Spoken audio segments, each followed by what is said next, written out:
Bismillahirrahmanirrahim. Assalamualaikum warahmatullahi wabarakatuh. Alhamdulillahirabbil alamin wassalatu wassalamu ala asyrafil anbiya'i wal mursalin sayyidina wa maulana Muhammadin wa ala alihi wa sahbihi ajma'in. Raditu billahi rabba wa bil islami dina wa bi Muhammadin nabiyya wa rasula. Rabbi zidni ilma warzuqni fahma bi rahmatika ya arhamar rahimin. Praise be to Allah Subhanahu wa Ta'ala who has allowed us to gather today for this valuable session entitled Comprehensive Understanding of Islam. The theme of today is Aqidah, Sharia, and Da'wah. The aim of our session is to talk deeply into the essence of Islam as a holistic way of life, embracing its belief, laws, and responsibility of spreading its message. May Allah Subhanahu wa Ta'ala guide our discussion and intention.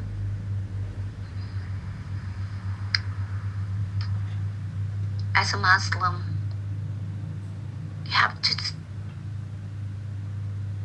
understand about Aqidah, Sharia, Akhlaq, because Islam involved these two.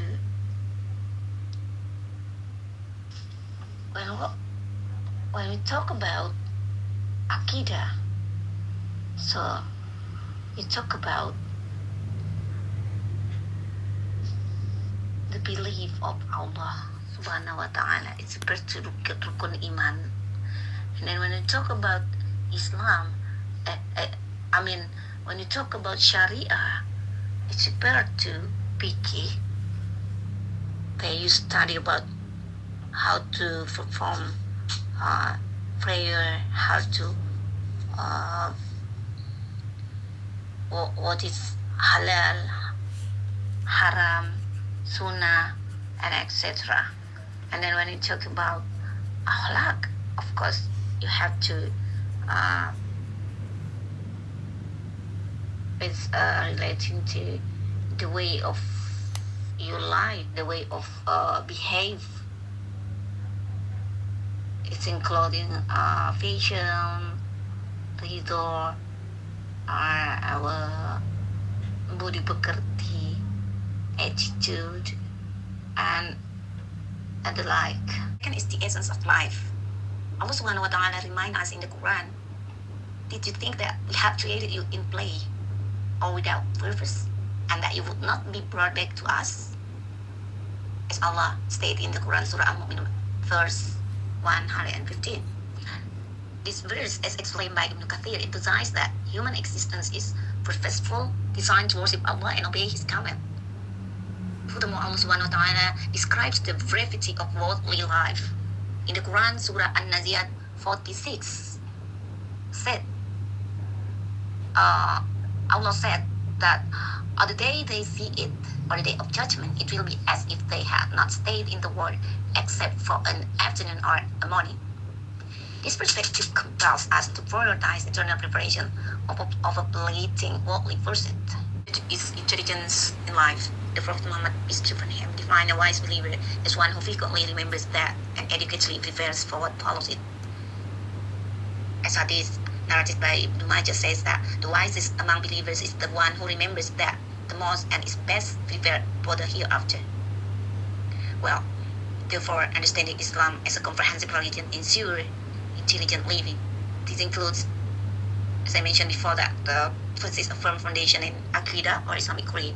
The second is observance of the complete Sharia or Islamic law, and the third is fulfilling the duty of da'wah or propagation of Islamic collectively. So, why these are very important? Because Aqidah is very important as a Muslim. As Ustaz Abdul Samad said that, ibarat sebuah tanamannya itu adalah akidah. Kemudian buah dari akidah yang benar itu pasti syariah. Dan kalau buah dari akidah yang benar itu pasti syariah. Dan kalau sebuah tanaman yang sehat dan buahnya sehat, pasti akan membawa kemaslahatan untuk seluruh makhluk ciptaan Allah. Dalam hal ini, orang yang memiliki akidah yang benar pasti akan melaksanakan semua syariat Islam, dan mereka akan berperilaku baik atau berakhlakul karimah. Jadi mereka tidak akan melakukan hal-hal seperti korupsi, cheating, bagi mahasiswa, nyontek, atau membuli temannya, atau melakukan hal-hal yang tidak senonoh. Jadi itu tidak akan pernah mereka lakukan kalau mereka atau manusia itu memiliki akidah yang benar. So, it is why Islam focus on these three things. Well, one thing that we can do as a Muslim, especially as a students, is that you have to learn. You have to. Kita harus berilmu. Untuk berilmu tentu saja kita harus belajar, dan ciri insan yang beriman itu kalau belajar itu harus sampai paham. Jadi bukan sekedar seperti TikTok tuh lah. Lihat stumat kah, udah baca stumat, udah. Islam yang benar, ciri insan yang beriman itu adalah kalau belajar itu harus sampai paham. Dan hal ini sudah banyak dalam ajaran Islam, dalam Al-Quran juga sudah banyak dijelaskan pentingnya menuntut ilmu. Nah, jadi yang dimaksud dengan menuntut ilmu itu sampai paham adalah betul-betul kita menguasainya. And this is very important in this era. Dan di dalam Quran surah At-Taubah juga dijelaskan tentang pentingnya menuntut ilmu ini. So, let me read the Holy Quran, surah At-Taubah, verse 122. A'udzu billahi minasyaitonir rajim. Bismillahirrahmanirrahim. Wa ma kana al-mu'minuna liyanfiru kaffah. فلولا نفر من كل فرقة منهم طائفة ليتفقهوا في الدين ولينذروا قومهم إذا رجعوا إليهم لعلهم يحذرون. Sadaqallahul azim. Terjemahan ayat ini adalah, dan tidak sepatutnya orang-orang mukmin itu semuanya pergi ke medan perang.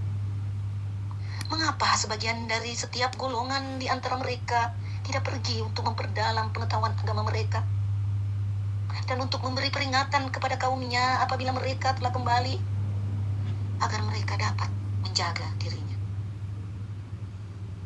Menurut Ustaz Al-Hidayat, tafsir ayat ini berarti hendakkah di antara insan beriman itu mengonsentrasikan dirinya untuk belajar, memahami dengan sungguh-sungguh, dan menghadapi berbagai macam tantangan yang ada dalam mempelajari ilmu pengetahuan dalam hubungannya dengan ad-din, yaitu kehidupan dunia dan akhirat. The era of Industrial Revolution 4.0 and Society 5.0, according to Anies Baswedan, there are three main components that people have to understand in this era. The first is corruption. Corruption involves akhlak, as we explained just now. And then the second is competence, and the third is literation. These are three main components that you have to master, or you have to have in this era. So character here involve moral character. It is referred to iman, takwa, jujur, rendah hati. And then the second is karakter kinerja. It is involve kerja keras, pantang menyerah. That's what he said, that was Anies Baswedan means by character here. And the second is competence. He said that there are four competences that we have to have in this era. The first is he said that four key. The first is kompetensi berpikir kritis. The second is creative. The third is communicative, and fourth is collaborative. And then how about literation?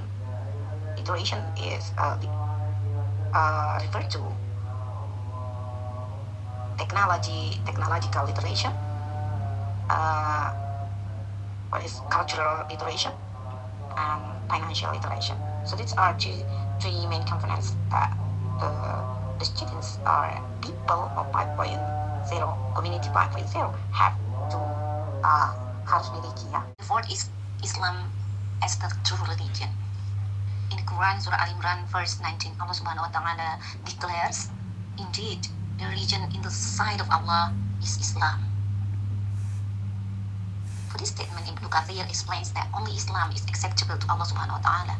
Those seeking a path other than Islam are one of loss and ruin in the hereafter. This is explained in the Quran, Surah Al-Imran, verse 85.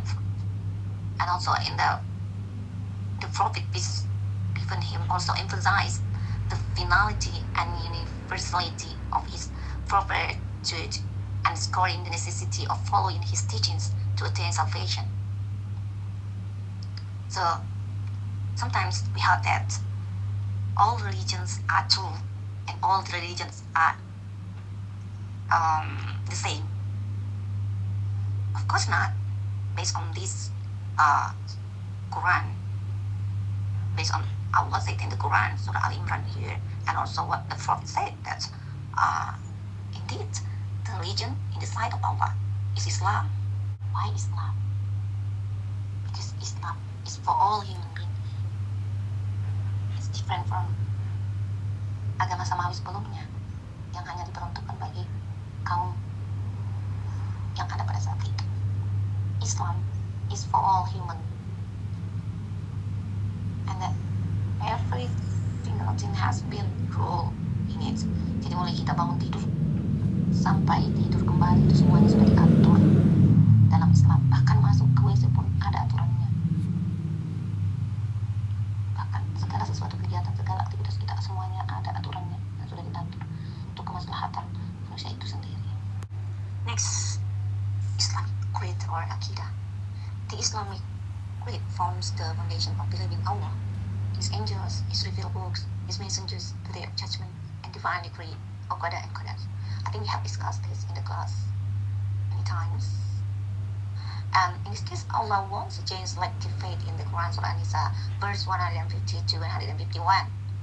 It says, indeed, those who believe in Allah and His messengers and wish to discriminate between Allah and His messengers, they are the true believers. This verse reminds us to embrace Aqidah comprehensively, avoiding half-hearted or incomplete utterance. This has been explained before in the slide before, I think. Well, the next is Islamic Sharia. In this case, Islam offers a complete framework for life, embracing spiritual, personal, and societal interaction. As I mentioned before, that everything in our life has been ruled. As in the Surah as in the Quran, Surah Al-Baqarah, verse 2008, Allah commands, all you have believed, enter into Islam completely and do not follow the footsteps of Satan. So Sharia encompasses diverse aspects such as ibadah or worship, muamalah, transaction, ethics, governance, and social conduct. Following these guidelines ensures harmony with Allah's commands. So there is no separation between, for example, politics and religion, or politics or governance and religion, because they are involved and they have to work in harmony. Right. Well, everyone, this time also we discussed the importance of comprehensive da'wah. Da'wah, or the invitation unto Islam, is a divine mandate. Allah states in the Quran, Surah An-Nahl, verse 125, invite to the way of your Lord with wisdom and good instruction, and argue with them in a way that is best. So that the effective da'wah involves intellectual reasoning, or we usually say hikmah, gentle persuasion, or mau'izah, or hasanah, and collaboration within a dedicated, or we call it jama'ah, community, to fulfill the collective responsibility of guiding society. Now let's come to conclusion and closing remarks. So Islam completeness is a divine blessing, providing solution to every human concern. So let us strive to uphold Aqidah, implement Sharia fully, and actively participate in Dawah. Allah reminds us in the Quran Surah Ar-Ra'd, verse 11. So let me read the Holy Quran, please.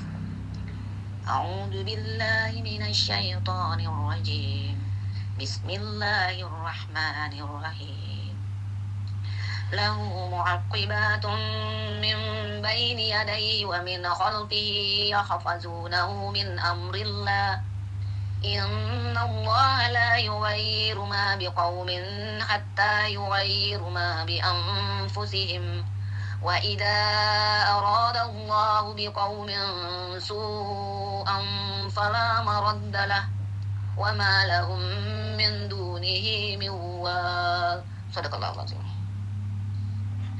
This verse means that indeed Allah will not change the condition of people until they change what is it in themselves. So this verse emphasizes on these things. So together, let us embrace Islam wholeheartedly, aligning our action with its noble teaching. May Allah grant us strength and steadfastness in fulfilling this sacred duty. Well, everyone, that's I can explain you for today's meeting. Hope you can understand this. If you have questions, you can ask questions. Thank you for watching. Good luck, everyone, and see you next time. Wabillahi taufiq wal hidayah. Assalamualaikum warahmatullahi wabarakatuh.